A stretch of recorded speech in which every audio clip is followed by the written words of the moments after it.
what a well-deserved win for Mr. Agapito Mabansag. Masaya kami na natupad ang pangarap mong mabinyagan ang iyong mga anak. At dahil dyan, bisitahin natin ang malapalasyong lop ni Mr. Jojo Magpantay. Kasama si Doc AJ sa Alaga ni Doc!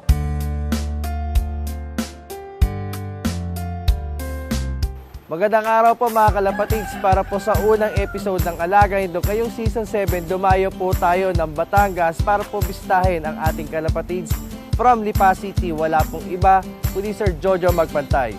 Tara, samahan niyo po ako.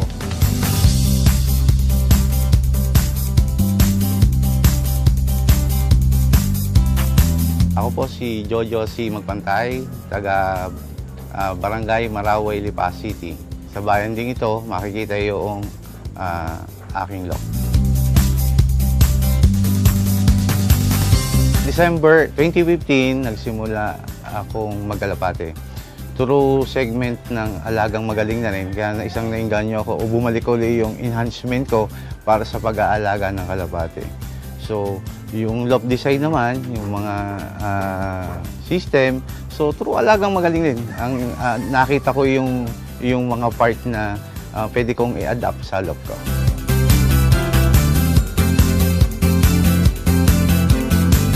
Nung nalaman ko na padating si Doc AJ, nandun yung kaba, nandun yung excitement, very privileged na makita siya sa in-personal. Pagdating dito, na-impress ka agad tayo kasi kita natin kung gaano kalaki yung loob. Tapos, nung pagpasok natin sa loob, mas nakakamangha. Kasi kumbaga, ito yung klase na loob na talagang pinag-isipan at pinagplanuhan. Ay, Sir Jojo, Ay. isa po. Sir, may kita pa siya. Umaga po. May kita pa siya kay Doc sa Ay, opo. loob namin, sir. Gulat ako sa labas pa lang. Kitang-kita na natin ito eh. Yes, sir. Yung flyer. Tapos pagkita natin dito, meron pa pala tayong mga segments dito ng loob natin. Yes, sir. So, bali, ito sir, anong mga part po ito? So, ito yung breeding section ko. Okay. And then, after magamit sa breeding, so dito muna sila recondition ulit. Okay. Recondition ulit Yung mga sila breeder, dito. dito yung mga breeder. Oo, nagamit na. Yung mga inakay naman, nakaiwalay dito sila. So, yung ibang section naman, ito yung mga VIP breeding namin. Pagpasok mo ng vicinity ng lop, so makikita mo sa ground floor, yung VIP breeder, and then yung colony section noong lop ko. And then sa second floor, doon naman nakalagay yung aking mga breeders. So nakahiwalay yung cock and hen. And then yung third floor, nandito yung flyers ko. Dito na nakalagay yung mga panlaro ko. Kumbaga, after ng breeding, after na mawalay, so i-recover nyo muna yung ibon. Yes, sir. So for how many days? 1 month din. Almost 1 month. Okay. Sir, pwede ba natin makita or masilip yung sa breeding season? Sige, sir. Dahil po. Tara, sir. Sir, ito yung breeding section ko. Yan, sir. Nakaseparate sila. Naitanong ko kay Doc AJ yung regarding sa ventilation o sa hangin na kung tama ba yung design. Through suggestion o through advice ni Doc AJ, medyo naliwanagan ako na okay yung ventilation, walang problema. Pwede bang magtanong, Doc, regarding sa temperature noong kulungan? Sige Ito yung temperature ba nito ay tama, mainit? Actually, itong ganitong klaseng environment na control natin, mas ano po yun advantageous sa mga breeders natin or during breeding kasi once na-expose sila sa mga harsh environments, for example, na pabago-bago yung panahon or sobrang hangin, may tendency maapektuhan yung pag-itog nila. And mataas din yung chance sa yung mga inakay natin, pag exposed din sila, maaari magkaroon ng problema. Ito sir, ito panglamok to Ba't tayo naglagay ng ganito, sir, dito? Sir, unang-una, yung naging problem ko dati, yung bulutong. Bulutong? Okay. So, through research, isa sa pinagkukunan ng bulutong, lamok. Lamok, sir, lamok. Isa sa mga nagkaukas din ng maraming lamok dito sa amin, sa loob, kasi napapalibutan kami ng mga farm, yung mga taniman ng mga mais. To prevent, nag-isip ako ng anong pwede para ma-prevent. So, naisip ko yan, nalagyan. So, nung nilagyan ko naman siya, medyo nawala o na-minimal yung mga dumadapong bulutong sa mga kalapati. Talagang kailangan lang natin mag-isip kung ano yung mga sa tingin natin makakatulong eh. So ito, alam naman natin, maski pang patay ng lamok yan, so nag-decade. Yes, sir. Oh, malaking bagay, sir. Yung iba, sir, pwede natin... Yes, sir. Yes, sir. Sige po.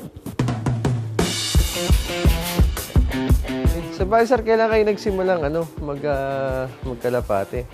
December 2015, nagsimula akong mag-alaga ng kalapate. Through alagang magaling. Talaga, sir? One time kasi, pupunta yung family ko sa magmamas. So, habang nag-wait, nakita ko yung segment ng tungkol sa kalapate. And then, parang through sa segment na yon, naiganyo ulit ang pagkakalapate ko. Wow! Sabi ko nga kay Doc AJ, 90% ng sistema ko dito, whether sa management is natutunan ko through panonood ng Alagang Magaling. So, okay naman yung resulta ng mga nakukuha kong impormasyon sa panonood ng Alagang Magaling. Ngayon, sir, napansin ko, may mga rin tayo sa loob, may mga shower din. Kasi through panonood nga ng Alagang Magaling, and through nakakita ko yung mga segment nyo doon, nakakakuha ko ng idea kung ano pong pwedeng ilagay ko sa loob ko. So, nakita ko yan kay Sir Jaime Lim, yung kanyang sistema. So, ginaya ko naman din siya. And then, very helpful sa kalapate kasi mas lalo silang parang naglalaro pag nakalagay sa kanila. Oo.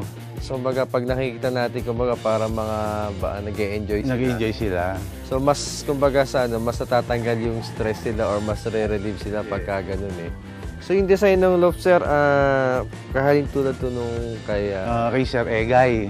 Kay Sir Egay talaga. Egay yung medyo yung design, medyo ginagaya ko sa kanya. Oo. Actually, sir, dito ko nakakabilib sa design. Kumbaga, talagang ito yung loft na pinag-isipan talaga.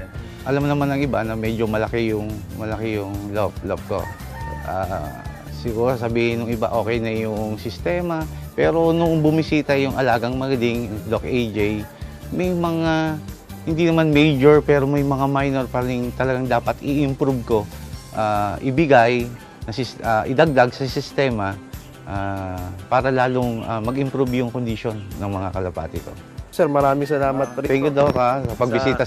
Po, maraming salamat din, sir, sa pag-imbita sa grupo din natin. And hopefully sa susunod na mga taon, baka mas malaki pa to, sir.